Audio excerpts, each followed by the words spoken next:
Quero deixar um pensamento a cada um dos irmãos, aquilo que Deus tem ministrado os nossos corações, as nossas vidas.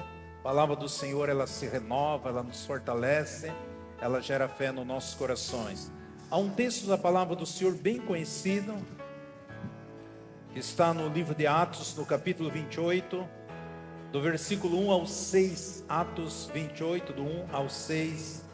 Eu coloquei como tema esse pensamento, mantendo a chama viva.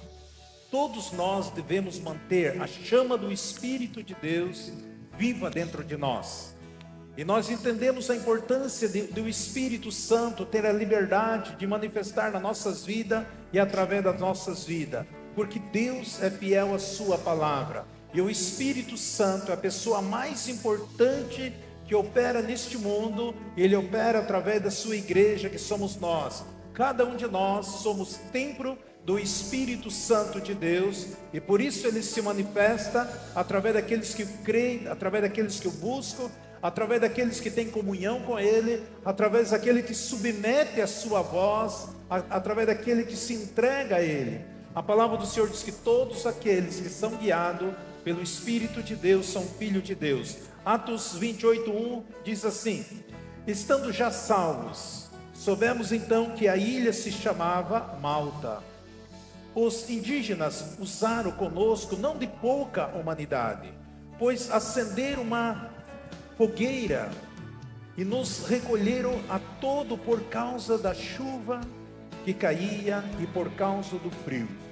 Ora, havendo Paulo ajuntado e posto sobre o fogo um feixe de gravetos, uma víbora, fugindo do calor, apegou-lhe a mão. E quando os indígenas viram o réptil pendente na mão de Paulo, diziam uns aos outros: certamente este homem é homicida, pois, embora salvo do mar, a justiça não deixa viver. Mas ele, sacudindo o réptil no fogo, não sofreu mal nenhum. E eles, porém, esperavam que Paulo viesse a inchar ou cair morto de repente. Mas tendo esperado muito tempo e vendo que nada de anormal lhe sucedia, mudaram de parecer e diziam diziam: é um Deus. Amém. E nós temos o livre-arbítrio de querer fazer ou deixar de fazer. É o livre-arbítrio que temos. Mas quando nós nos posicionamos em servir a Deus, nós sabemos que existe um reino contrário que sempre vai procurar nos parar. E por isso que nós precisamos sempre estar olhando para o autor e consumador de toda a obra. Muitas vezes nós podemos sofrer porque nós estamos obedecendo a Deus, fazendo aquilo que Deus quer. Mas muitas vezes nós também podemos sofrer por nós desobedecer a voz de Deus. Só que a fé que você saiu da tua casa para vir aqui é uma fé natural. A sua fé que você sair daqui hoje e vai convidar o pastor para comer uma pizza com você, é uma fé natural. Mas a fé sobrenatural, aquela que você vê, o paralítico doente, uma pessoa enferma, uma pessoa ali agoniando, essa fé, ela vem pelo ouvir a palavra de Deus. E quando você ouve a palavra de Deus, uma voz de um homem, de uma mulher de Deus, o Espírito Santo, isso vai tocar na vida das pessoas, isso vai curar a vida das pessoas, isso vai transformar a vida das pessoas. Durante a pandemia, nós não poderíamos entrar nos hospitais, fazermos visita, éramos proibidos. E eu gravava mais ou menos 10, 14, 15 áudios por dia. E eu enviava para muitos hospitais.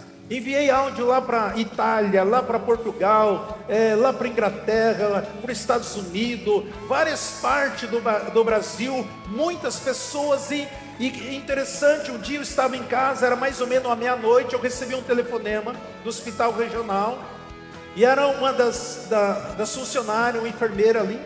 Ela falou: pastor, você não pode gravar um áudio para nós? Porque os áudios que nós temos ouvido, que você ora, nós colocamos no ouvido das pessoas que estão entubadas, e aí você vê que elas reagem, e de repente elas estão voltam a viver novamente. Grave um áudio, porque a família pedia, eu mandava, e elas pegavam e colocavam assistente social, enfermeira, no ouvido da pessoa entubada, e aquilo fazia com que as pessoas voltassem novamente. Eu lembro que logo eu mandei um áudio, gravei um áudio, eles puseram no ouvido de um pastor do norte do Paraná, e depois, outro dia, ele saiu do estado que estava entubado, e aí deram alta para ele, mas ele estava com muita dificuldade para falar, e ele gravou um áudio e mandou para mim: pastor, eu estava entregue, eu não tinha mais força, não conseguia respirar, os pulmões estavam endureceu, mas quando eu vi a sua oração, aquilo foi penetrando dentro de mim, eu comecei a lutar, comecei a guerrear, eu digo, não aceito. E a partir daquele momento, eu comecei a me sentir livre, e meus pulmões começaram a novamente, a respiração novamente. E assim foi, eu gravei áudio para médico, para pessoas, enfermeiros, no Rio Grande do Sul, um pastor falou a mesma coisa. Ele ouviu aquele áudio e falou: pastor, estava uma guerra, era um bombardeio que estava na minha mente, eu via cada cena, eu estava delirando, mas quando eu ouvi esta oração, o Espírito de Deus me deu força, eu tinha me entregado, não tinha mais força.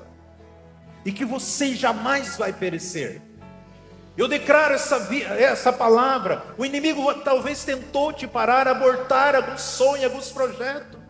Talvez você passou algumas situações no passado, e eu estou profetizando que agora chegou um novo tempo, que aquilo que o inimigo fez o possível e impossível para você parar, para você retroceder, para você não ter mais força, talvez o desânimo, a tristeza, a angústia, talvez você foi maltratado, talvez foi injustiçado, talvez perseguido, caluniado, talvez as pessoas desejaram mal, fizeram um trabalho das trevas contra a sua vida, mas eu estou profetizando que um novo tempo já chegou na sua vida, de vitória, de conquista, de triunfo, porque Deus fará muito mais além do que você pensa e imagina.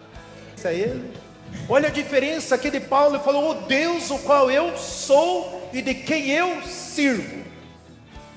Tem muitos que querem usar Deus como estepe, na hora da crise, na hora da dor, na hora da adversidade, na hora da opressão, eles ficam desesperados, Deus faz alguma coisa. Mas quando as coisas estão tudo bem, não se esmerem em servir a Deus, de falar, de testemunhar, de compartilhar com as pessoas que não conhecem, do amor de Cristo, do amor de Jesus, de fazer alguma coisa dentro do reino de Deus, dentro da casa de Deus. Se envolver com os projetos de Deus. Paulo, ele foi muito claro: Deus de quem eu sou do meu amado, o meu amado é meu.